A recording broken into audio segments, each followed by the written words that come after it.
What's up, everybody? Welcome back to another Pitching Ninja's filthiest pitches of the day.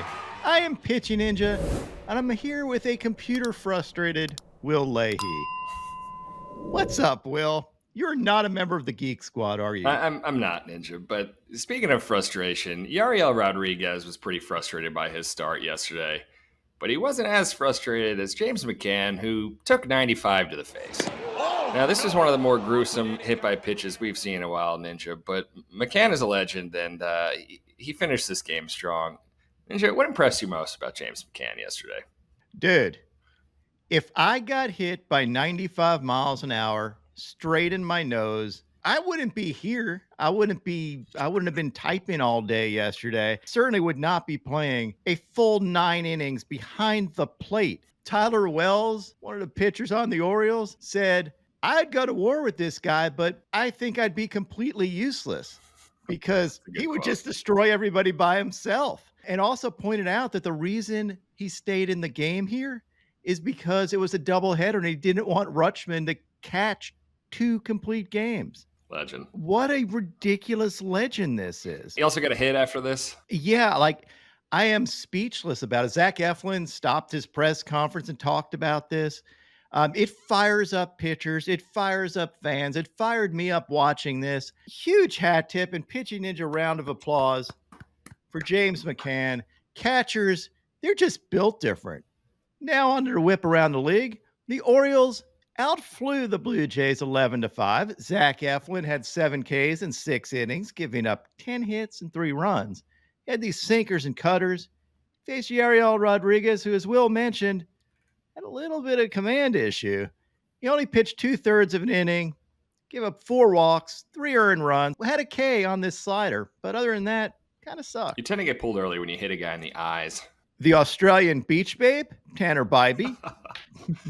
Tanner Bybee had 2 Ks in 6 innings, giving up 2 runs, had this fastball and changeup, helping the Guardians tame the Tigers 8-4. He faced Bo Brisky, who had 1 K in 2/3 of an inning, giving up 3 runs, and had this 98-mile-an-hour heater. To Bill Brasky! Luis Heel had 8 Ks in 5 1/3 innings, giving up 3 runs, as the Yankees dominated the Phillies 14-4. He had these heaters up to 100 miles an hour, perfectly painted, and these high velo sliders that were nasty. His slider, ever since Sevy fixed him, has been ridiculous. Here's an overlay of his fastball and slider, and you can see how ridiculous that is to hit. He faced Zack Wheeler, who had 6 Ks in 5 innings, giving up 7 runs. Wheeler's wheels fell off. His ERA is now up to 2.94. He had these curveballs and this 2-seamer that was actually really nasty. This 95-mile-an-hour front door 2-seamer that ran 19 inches. Looks like CGI. But other than that, pretty forgettable outing from Wheeler. What are our Cy Young odds now, Will? Man, Wheeler has now dropped to 3rd, and he's at plus 350, which are the longest odds he's had since like week 2, I feel like. And Chris Sale, minus 110. Who do you think's number 2, Ninja?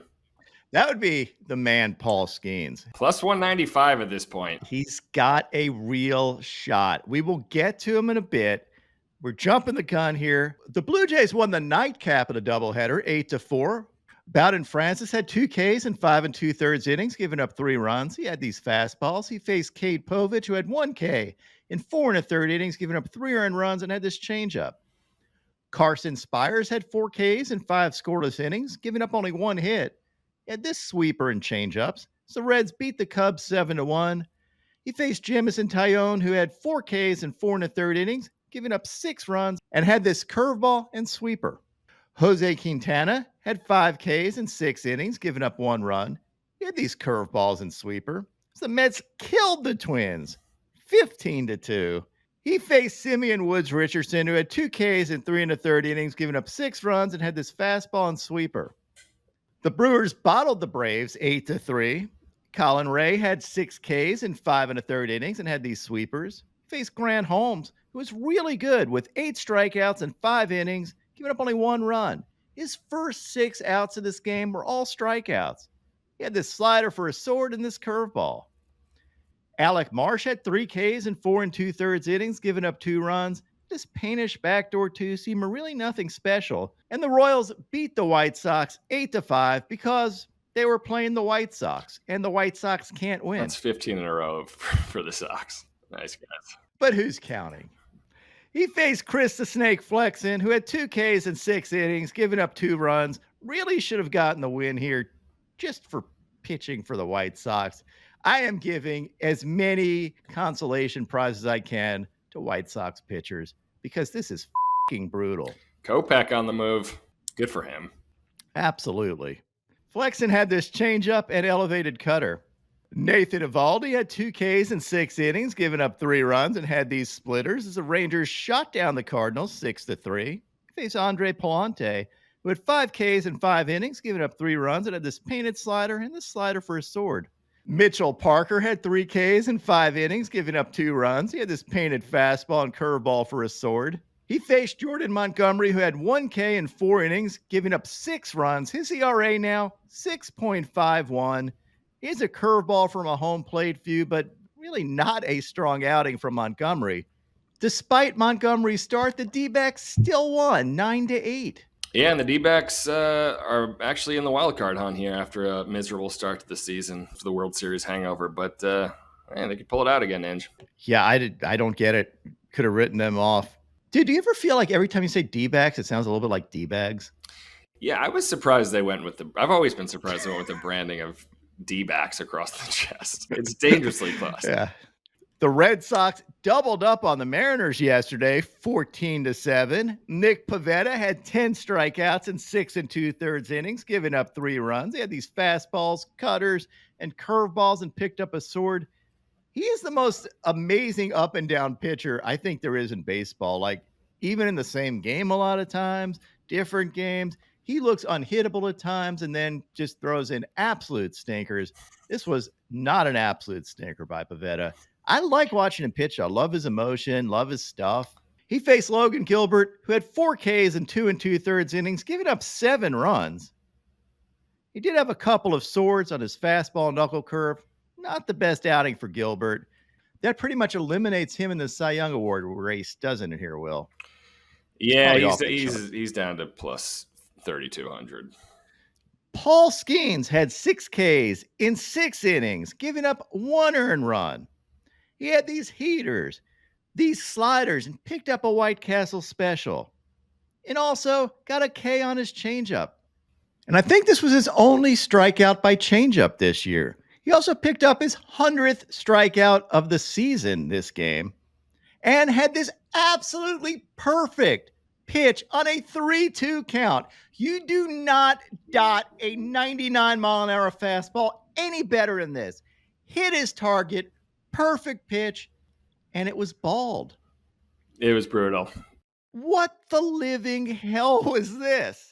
I understand, the TV makes it so easy for us to see. It's a tough call by the ump, but the wrong call, and it was a sick pitch. To me, you hit your spot like this, everyone knows it's a strike, except the umpire here.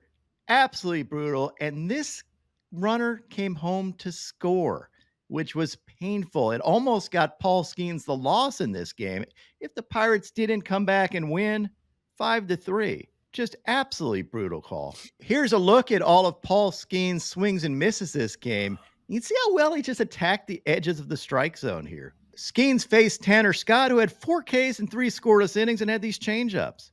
Now on to my filthiest relievers. Brian Abreu had these sliders.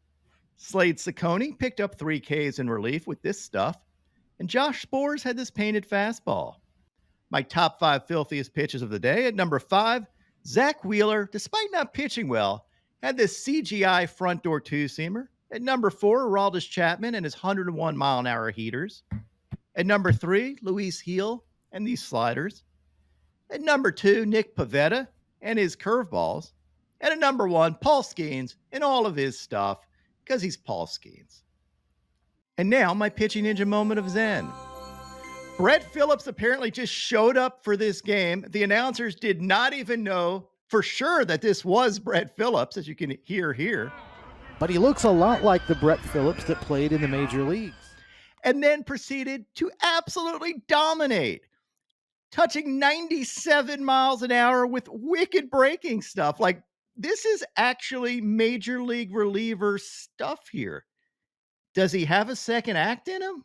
Brett Phillips not only strikes out the side, he gets them all swinging, and a good start for him. So a 1-2-3. My picks of the day today, I'm going to start out with Luis Castillo for 5Ks or more, then take Garrett Cole for 6Ks or more, and top it off with Corbin Burns for 5Ks or more. What would your picks of the day be?